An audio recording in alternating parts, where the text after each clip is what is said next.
ఇంతకు మించిన అవకాశవాదం ఏంటో నాకు కనిపించలేదు వీళ్ళ దగ్గర. ఈ రోజున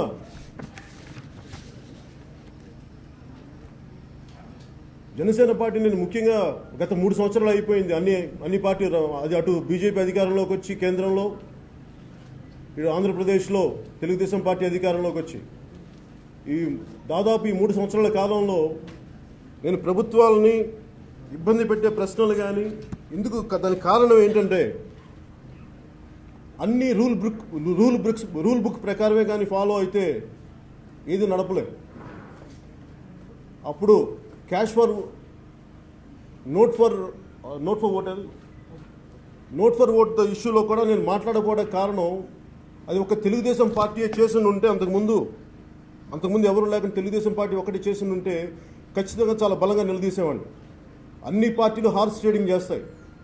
అందుకని వాటిని దృష్టిలో పెట్టుకొని నేను మన కంట్లో దూలం పెట్టుకొని ఎదుటి కంట్లో పెద్ద దూలం చూడటం ఎందుకని చెప్పి దాదాపు అన్ని పార్టీలు ఒకటని చెప్పి నేను ఇదే వేదిక మీద నేను మాట్లాడాను. అలా ప్రతిదీ నేను ఎందుకు అలా కొద్దిగా వెనకేసుకు రావడం అంటారో దాన్ని మీరు ఏదైనా అనుకోండి. దానికి నా ఉద్దేశం ఏంటంటే ప్రతిదానికి గొడవ పెట్టుకుంటే ప్రజలకి ఆల్రెడీ విడిపోయిన రాష్ట్రాలు మనవి. వీటిని ప్రతిసారి ప్రభుత్వాలను ఇబ్బంది పెడితే ప్రజలకి నష్టం జరుగుద్ది కానీ పనులు ముందుకు సాగవనే ఉద్దేశంతో నేను కొంచెం చూసి ఇచ్చున్నట్టుగానే మాట్లాడాను. అది తెలుసో తెలియకో కాదు, తెలిసి ప్రజా సమస్యలను ముందుకు తీసుకెళ్ళాలి, ప్రజా సమస్యలకి పరిష్కారం కావాలన్న ఒక ఆలోచన విధానంతో నేను అలా చేశాను తప్ప వాళ్ళు చేసింది రైట్ అనో వాళ్ళని వెనకేసుకు రావటమో కాదు. అలాగే 2 రాష్ట్రాలు దీనికి ముఖ్య కారణం యువతకు అన్యాయం జరిగిపోతుంది. తెలంగాణలో అటు ఆంధ్రాలో కూడా మనకి సరైన విద్యా సౌకర్యాలు లేవు. ఇలాంటి పరిస్థితులు విడిపోయినప్పుడు యువత బాగా బాధ్యత ఉంది. తెలంగాణలో ఏ బంగారు తెలంగాణ అని చెప్పి నాయకులు వచ్చారో దాన్ని కూడా ఉంది. వీటిని దృష్టిలో పెట్టుకుని నేను ఏ రోజున ప్రభుత్వాన్ని కూడా ఇబ్బంది పెట్టే మాటలు మాట్లాడలేదు, కానీ అర్థం చేసే ప్రయత్నం చేశాను. కానీ 3 సంవత్సరాల తర్వాత బీజేపీ ప్రభుత్వం తీరుస్తే ఒక ప్రజలు కోరుకుంది ఏంటంటే మన ప్రధానమంత్రి గారి దగ్గర నుంచి నరేంద్ర మోదీ గారి దగ్గర నుంచి ఒక బెనోవలెంట్ డెమోక్రసీ కావాలని కోరుకున్నారు. కానీ పోకడలు చూస్తుంటే అటు పూణే ఫిల్మ్ ఇన్స్టిట్యూట్ సమస్య దగ్గర నుంచి, అటు రోహిత్ వేముల సమస్య దగ్గర నుంచి ప్రతి చోట డిమానిటైజేషన్ దగ్గర నుంచి ప్రతిదీ కూడా ఒంటెద్దు పోకట్లు పోతున్నాయి. మేము కోరుకున్నది బెనోవలెంట్ డెమోక్రసీ, అంతేగాని not bordering on dictatorial democracy. ఇది మాకు చాలా బాధ కలిగిస్తుంది, బాగా ఇబ్బంది కలిగిస్తుంది. మేము భారతీయ జనతా పార్టీ ప్రభుత్వాన్ని కానీ నాయకుల్ని కానీ మేము ఎంత అర్థం చేసుకుందాం అనుకున్నా కానీ మాకు చాలా బాధగా ఉంటుంది. మింగుడు పడట్లేదు. ఏమి చేద్దాం అనుకున్నా కానీ ఒంటెద్దు పోకడి వెళ్తున్నారు, ఎవరి మాట వింటలేదు. మీరు అనుకున్నది మీరు చేయటమే కానీ ప్రజల మనోభావాలను మీరు దృష్టిలో తీసుకోవట్లేదు.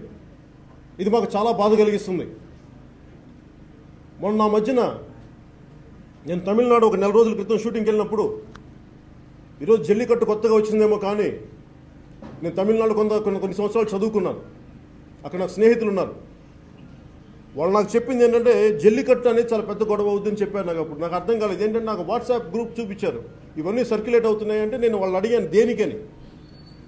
అడిగితే వాళ్ళు అన్నది ఒకటి, జయలలిత గారు చనిపోయినాక భారతీయ జనతా పార్టీ ప్రభుత్వం అక్కడ తమిళనాడు రాజకీయాలను శాసించడం, అక్కడ రాజకీయ నాయకులకి పార్టీలకి ఒప్పుకోగలిగారేమో కానీ తప్పలేదేమో కానీ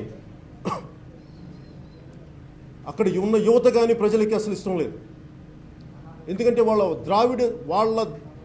మన ద్రావిడ సంస్కృతి మీద దాడిలాగా బీజేపీ చేస్తున్న దాడిగా వివరించారు. అందుకని వాళ్ళ యువత నాకు ఆ సర్క్యులేషన్ చూపించారు. ఇది చాలా పెద్ద గొడవ అవుద్ది, నువ్వు చూసుకో ఒకసారి నీకు తెలుస్తుంది అన్నారు.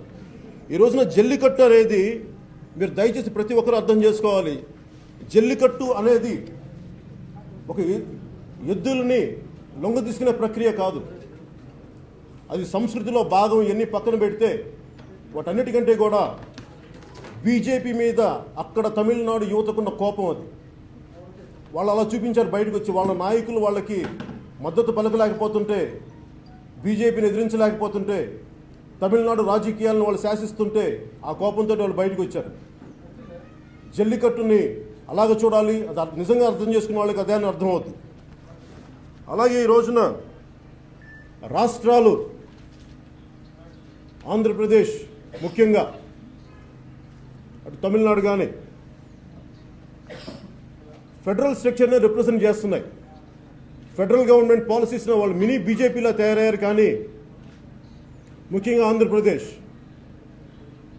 మినీ బీజేపీలా తయారైంది. కానీ అక్కడ తెలుగుదేశం ప్రభుత్వం లేదు. అక్కడ మీరు ఆ రోజున ఒక్కొక్కరు 5 సంవత్సరాలు కాదు, 10 సంవత్సరాలు కాదు, 15 సంవత్సరాలు కూడా సరిపోదని చంద్రబాబు గారు అంటే, వెంకయ్యనాయుడు గారు గొంతు చించుకొని ఇవ్వాలి, రాష్ట్రానికి ఇవ్వాలి, అన్యాయం జరిగిపోతుందని చెప్పి అందరినీ నమ్మకం కలిగించి ఓట్లు వేయించుకొని ముందుకెళ్ళాక ఈ రోజున సంజీవిని విద్యగా అదేమన్నా సంజీవినియా, లేదంటే అది మర్చిపోయిన అధ్యాయం, గతించిన అధ్యాయం అనే మాటలు మాట్లాడుతున్నారు. అంటే మీకు ప్రజలంటే, వెంకయ్యనాయుడు గారు, మీకు ప్రజలంటే ఆటలుగా ఉందా? మీకు మీ ఇష్టానికి ఒక మాట మాట్లాడి ఇంకో రోజు ఇంకో మాట మాట్లాడితే మేము చూస్తా చేతులు కట్టుకొని కూర్చుంటాం అనుకుంటున్నారా? మీరు ఏమనుకుంటారండి? మీరు స్వర్ణ భారతి ట్రస్ట్ కోసం పెట్టినంత మనసు ఆంధ్రప్రదేశ్ రాష్ట్రానికి గారి పెట్టినుంటే ఈ పాటికి ప్రత్యేక ప్యాకేజ్, ఖచ్చితంగా ప్రత్యేక స్పెషల్ స్టేటస్ వచ్చిండేది. మీరు స్వర్ణ భారతి ట్రస్ట్ కోసం పెట్టినంత మనసు ప్రజా సమస్యల మీద కానీ, ఆంధ్రప్రదేశ్ సమస్యల మీద కానీ, ఆంధ్రప్రదేశ్ ప్రత్యేక స్టేటస్ మీద కానీ మీరు మనసు పెట్టలేదు. మీరు 3 సంవత్సరాల్లో ఇన్ని రకాల మాటలు మారిస్తే ప్రజలెవరూ మిమ్మల్ని నమ్మట్లేదు. మీరు సన్మానాలు చేయించుకోవచ్చు, ఏదైనా చేయించుకోండి, కానీ మీ మాటలను నమ్మే పరిస్థితిలో ప్రజలు లేరు. అలాగే వెంకయ్యనాయుడు గారి పదజాలం ఎలా ఉంటుందంటే, స్పెషల్ స్టేటస్ను 5 సంవత్సరాలు కాదు 10 సంవత్సరాలు ప్రసాదిస్తూ ఉంటారు. ప్రసాదించడానికి మీరేమైనా దేవుళ్ళా అండి? మీరేమైనా దేవుళ్ళా? దిగొచ్చారా? మీరు అందరిలాంటి మనుషులు కాదా? మీరు ప్రత్యేకంగా దిగొచ్చారా? ఢిల్లీ రక్షణ కవచాల్లో కూర్చొని మీ ఇష్టం వచ్చినట్టు మీరు మాట్లాడితే మీరు దిగొచ్చారు అనుకుంటున్నారా? మేమందరం మీ బానిసలమా? ఏమనుకుంటున్నారు మీరందరూ? మేము ఈ దేశ ప్రజలు మీరు ఇష్టానికి మాట్లాడితే కుదరదు. ఒకరోజు ఒక మాట చెప్పి ఇంకో రోజు ఇంకో మాట చెప్తే కుదిరి మేము ఖాళీగా కూర్చునే వ్యక్తులం కాదు, మనుషులం కాదు, ప్రజలం కాదు. మీరు దయచేసి మా ఆవేదన మీరు అర్థం చేసుకోండి. నోటికి వచ్చినట్టు, నోటికి ఇష్టం వచ్చినట్టు మీరు నాలుగు మడత తిప్పుతా మాట్లాడితే మేము కూర్చుంటూ సహించేది లేదు. మేము ఇక్కడ